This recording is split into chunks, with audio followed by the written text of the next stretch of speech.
What is living, question आता है कि लिविंग चीज क्या होती है, लिविंग बींग्स क्या होते हैं। थिंग्स हम नॉन लिविंग के लिए वर्ड यूज करते हैं, बींग्स हम लिविंग के लिए वर्ड यूज करते हैं। तो इनको हम कुछ डिफाइनिंग और नॉट डिफाइनिंग प्रॉपर्टी, मतलब जो इनको डिफाइन कर सके, बिल्कुल सही परिभाषित कर सके, तो उनके लिए हम कुछ प्रॉपर्टी है वो डिस्कस करते हैं। जैसे सबसे पहले ग्रोथ की प्रॉपर्टी है। तो ग्रोथ का मतलब क्या होता है, वृद्धि। मतलब इसमें क्या होता है, किसी भी इंडिविजुअल का या तो मास इंक्रीज होता है, वजन इंक्रीज होता है, या फिर उसका जो नंबर है वो इंक्रीज होता है, उसकी संख्या इंक्रीज होती है।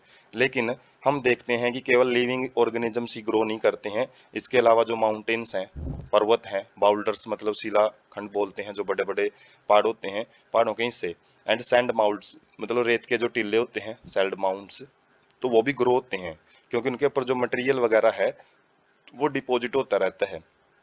तो यदि हम किसी लोकल बंदे से देख पूछें कि जो पहाड़ी एरिया के अंदर रहता है, तो वो बता सकता है कि जो जो माउंटेन्स हैं वो कितने ज़्यादा ग्रो करते हैं। जैसे हम एक आंकड़ा पढ़ते थे, माउंट एवरेस्ट की जो ऊंचाई है, सबसे बड़ी जो चोटी है, ऊंची चोटी है, वो पहले 8,848 मीटर पढ़ते थे, लेकिन अब जो लेटेस्ट आंकड़े हैं वो 8,850 मीटर है। तो 2 मीटर तक की जो हाइट है वो गेन कर चुका है mountains.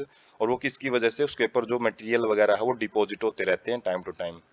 So it is can not be taken a defining property. तो इसलिए हालांकि लिविंग ऑर्गेनिज्म ग्रोथ करते हैं, हम देखते हैं, इसमें कोई डाउट नहीं है, लेकिन नॉन लिविंग ऑर्गेनिजम्स भी इस प्रॉपर्टी के द्वारा डिफाइन किए जा रहे हैं। तो ये एक डिफाइनिंग प्रॉपर्टी नहीं बोल सकते, जो कि केवल लिविंग ऑर्गेनिजम्स के ऊपर ही लागू होती है।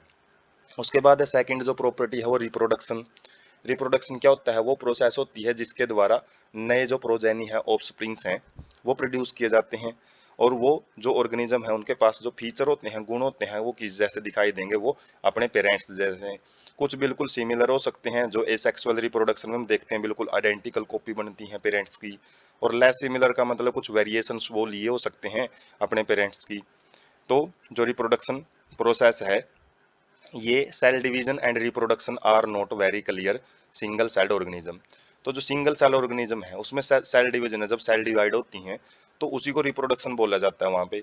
लेकिन जो सेल डिवीजन हायर ऑर्गेनिज्म में तो नॉर्मली वो डिवाइड होती रहती हैं, उसमें उनमें तो कोई नया जीव नहीं बनता उस टाइम पे। तो ये एक डिफाइनिंग प्रॉपर्टी हम नहीं देख सकते। और साथ में कुछ ऐसे ऑर्गेनिज्म होते हैं जैसे मूल्स होते हैं, स्टेराइल वर्कर बी होती हैं, इनफर्टाइल ह्यूमन कपल होते हैं, जो मूल्स खच्चर होते हैं जो कि आगे रिप्रोडक्शन नहीं कर सकते। स्टेराइल वर्कर बी मतलब जो मधुमक्खी के छत्ते में वर्कर बी होती हैं, वो नपुंसक होती हैं, मतलब वो आगे अपने ऑफस्प्रिंग है वो पैदा नहीं कर सकते। जबकि जो कुछ ह्यूमन कपल होते हैं जो कि बच्चे पैदा वगैरह नहीं कर सकते, उनके अलग अलग प्रॉब्लम होती हैं, तो वो भी क्या है, रिप्रोडक्शन शो नहीं कर सकते, लेकिन लिविंग ऑर्गेनिज्म तो है वो। तो रिप्रोडक्शन यहाँ पे हम ये नहीं बोल सकते केवल हर एक लिविंग ऑर्गेनिज्म के अंदर शो की जाने वाली एक प्रॉपर्टी है।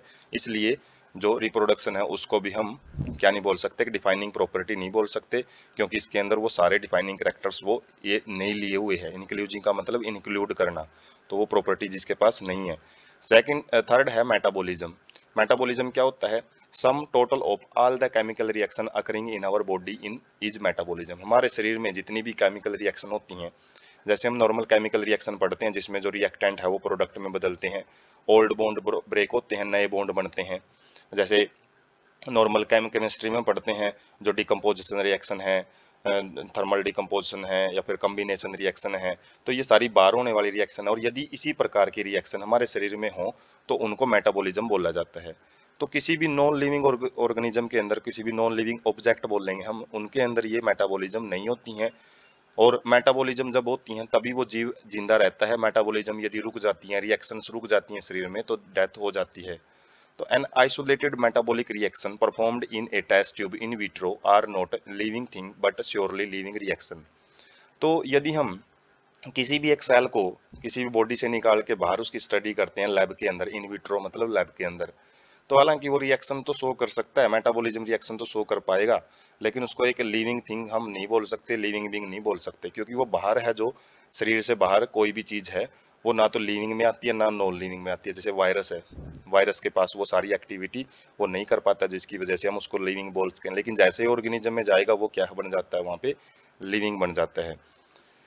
Cellular organisation of body is defining feature. और साथ में जो रिएक्शन होती हैं बॉडी के अंदर, वो अलग अलग सेल एक दूसरे के साथ जब इंटरेक्शन करती हैं, एक दूसरे के साथ जब एक्टिविटी करती हैं, तब जाके वो मेटाबॉलिज्म शो कर पाती हैं। तो नॉन लिविंग थिंग्स में ये भी नहीं पाया जाता सेलुलर ऑर्गेनाइजेशन। जैसे सेल हैं, सेल मिलकर टिश्यू बनाती हैं, टिश्यू मिलकर आगे ऑर्गन, ऑर्गन आगे ऑर्गन सिस्टम, तो भी एक लिविंग बॉडी का ही डिफाइनिंग फीचर होता है। So metabolism is a defining property of living beings. तो जो मेटाबॉलिज्म है, इसको बोल सकते हैं कि ये केवल लिविंग ऑर्गेनिजम्स के ऊपर ही लागू होने वाली प्रॉपर्टी है।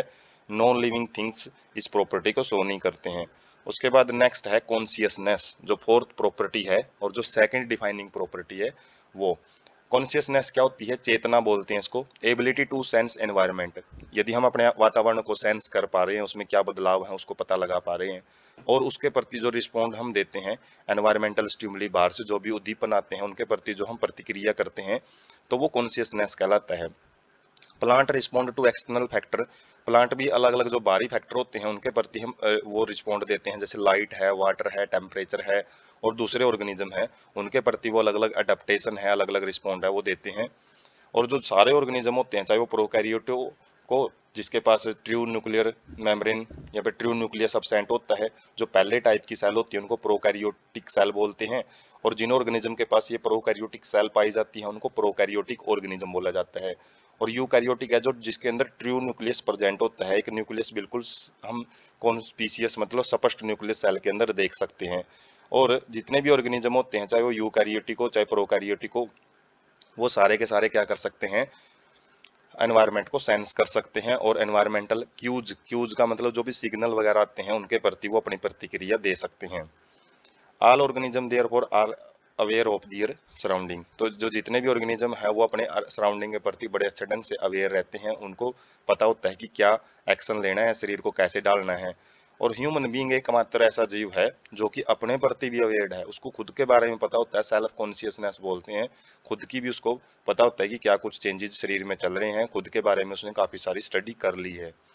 उसके बाद सो it is a defining property of living organism, इसलिए चेतना जो होती है, जो रिस्पॉन्ड देने की जो एक एबिलिटी होती है, तो वो सभी लिविंग ऑर्गेनिजम्स के अंदर एक डिफाइनिंग प्रॉपर्टी हम बोल सकते हैं।